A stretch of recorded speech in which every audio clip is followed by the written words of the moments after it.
continuation on my car. So by now you've seen my video maybe of how I have some leaky valve seals, possibly more than one, but at least one that's pretty bad. So I'm actually on my way right now to go pick up some mufflers from a buddy of mine. If you've heard my car in person, it's pretty loud, so I'm looking to quiet it down a little bit. And I'm also going to be putting in a cam this week. Just the 220, 230 cam from compcams. So I already know that it's going to be much louder with the cam, so I'm looking to put it down a little bit on the noise level. So I'm going to get these mufflers. I don't know if I'm going to get it installed before the cam or after the cam, but on my way to go pick them up right now, so I'll check in with you guys when I get there. Here they are. So this is it. So when you cut off your mids, this is what you're cutting off. There's the part number. So gonna throw these bad boys on there. Definitely gonna tame this down a lot. And I'm here at Topete. They do all this stuff for me. Let's go see if they can get it done today.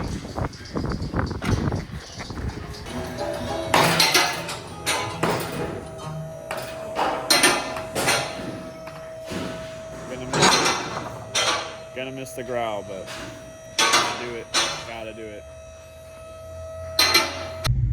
All right, guys, just left Topete, and it's definitely a lot quieter, which I honestly think I'm happy with.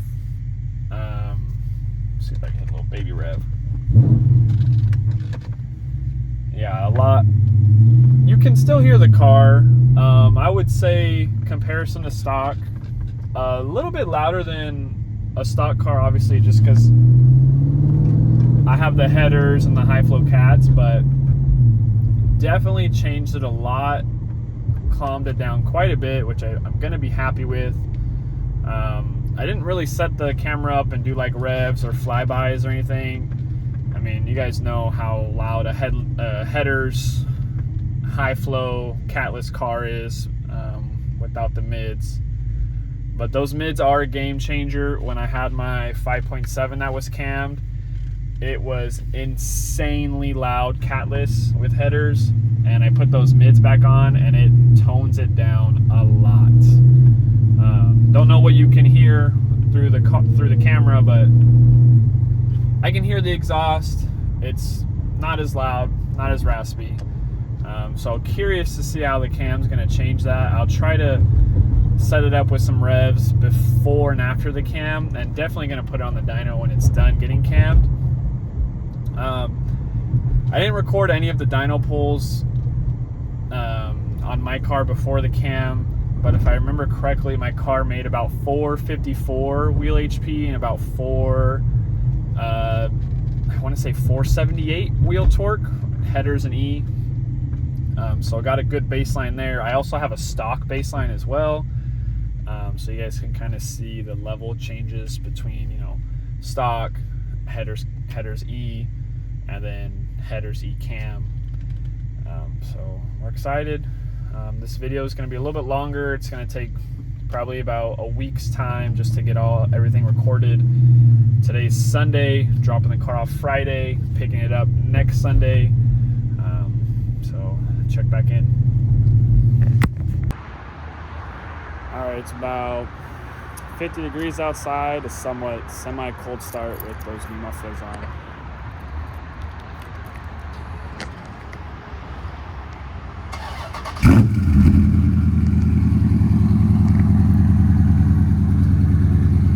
Not bad. I mean, you can probably still hear me.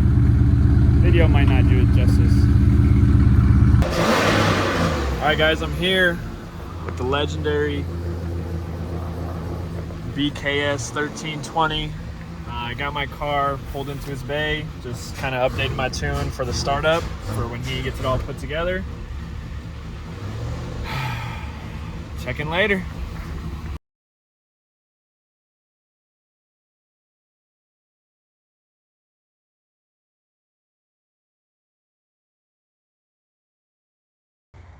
Alright guys, I'm loading up the car right now. We're gonna go pick the car up. It's been 3 days, and I'm gonna show some pictures and videos that Brian sent me of how my valves and how my heads looked, and oil leak was a lot worse than I thought. I'm actually pretty lucky that all I had was just small smoke at startup and not really anything else.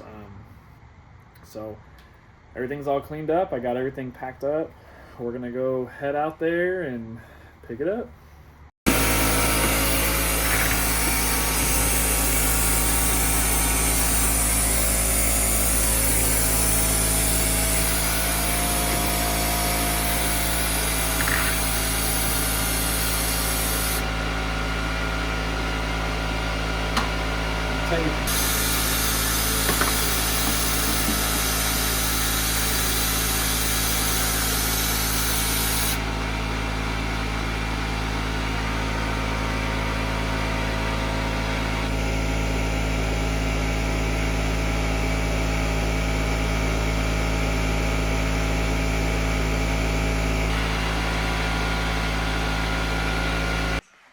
First fire up. Scared as hell.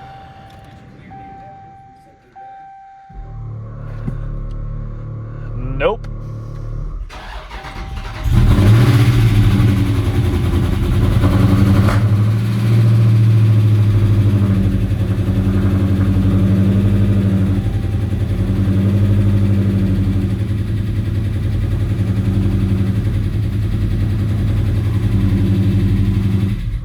Let me turn it back on.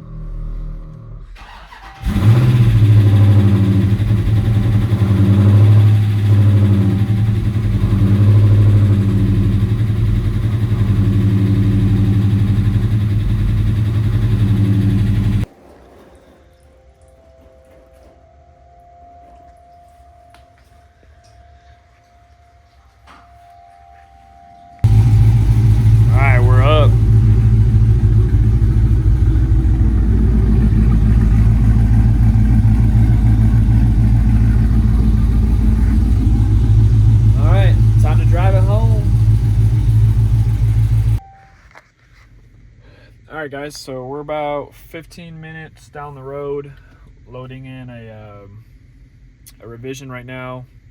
Overall, really well. No stalling, no surging. Immediate torque increase. The butt dyno can verify that. No issues coming to a stop at all, so just flashing this in, and then gonna head the rest of the way home, update you guys on what it looks like when I finish the idle chop and also when we get on the dyno. So if you're still watching this point, I know it's a longer video, I appreciate it, but this is basically the just trying to really record the whole process start to finish so you guys can kind of see what it's like doing a cam on your car and some things you can kind of expect. So let's keep it moving. And before I forget, here is hot start. Haven't changed nothing from my previous tune as far as the hot start goes. So woof, fired right up strong, and it's kind of hard to hear the chopping just because I have those mufflers on there, but it's chopping good right now, so it's looking good. All right, so another start video for you. Walking to my car now. One thing I will say is, make sure you get you a good builder. Like I got Brian. Brian was phenomenal, very professional. Everything was clean. All my old parts were returned. Just kept me informed the entire way. Pictures, videos, all that. So, somewhat of a warm start, maybe cold start, I don't know. Let's see.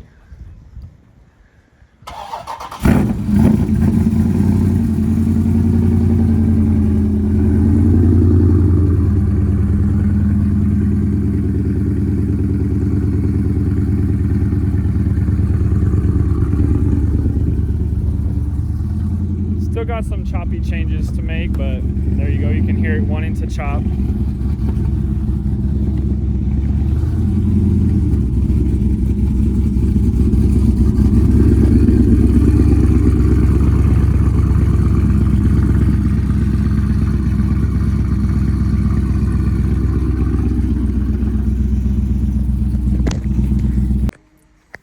finally, we are finally in my personal scat on the Dyno. Bass tune run, let's go. All right guys, that's a wrap on my car. Tried a whole lot of other combinations with cam phasing, spark timing, and basically I wasn't getting anything more out of the car.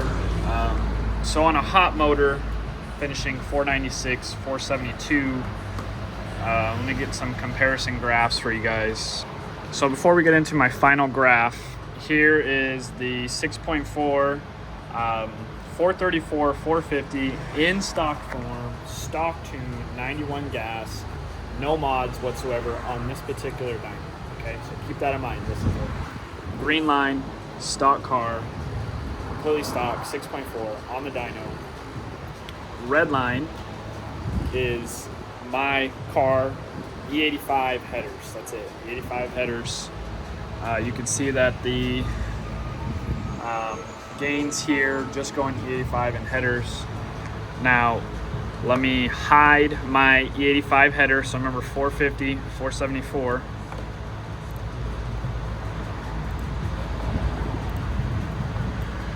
I know it looks messy.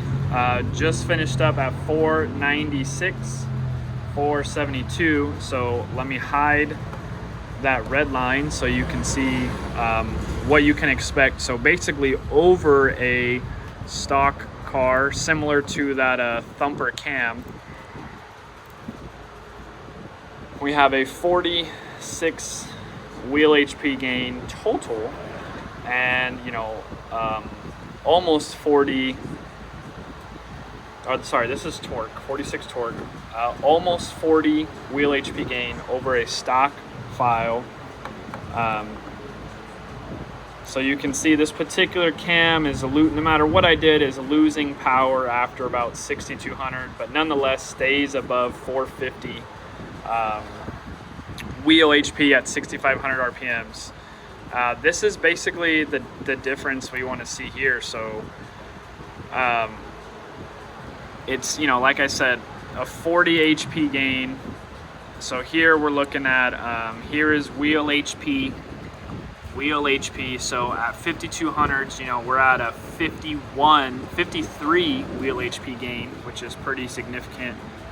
And then we are at a 52 wheel torque gain, peak gain.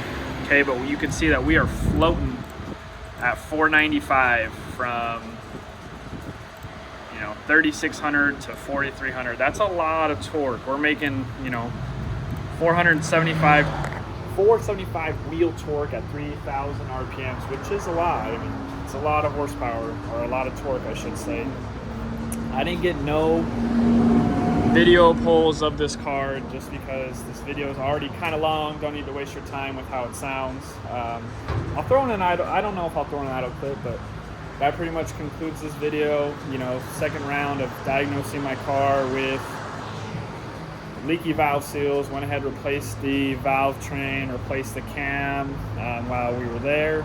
And was it worth it? Yeah. Is it a typical gain? Yeah, typical gain with the cam is about 20 to 30 wheel horsepower. No matter the cam, some cams make better power up top. Some cams make less torque down below, but I was more concerned with just an overall gain and the way the car sounded. So happy with it. Absolutely. So now onto the Mark 82 cam that we just fixed the starter on. Brian built that one as well. Let's get to it.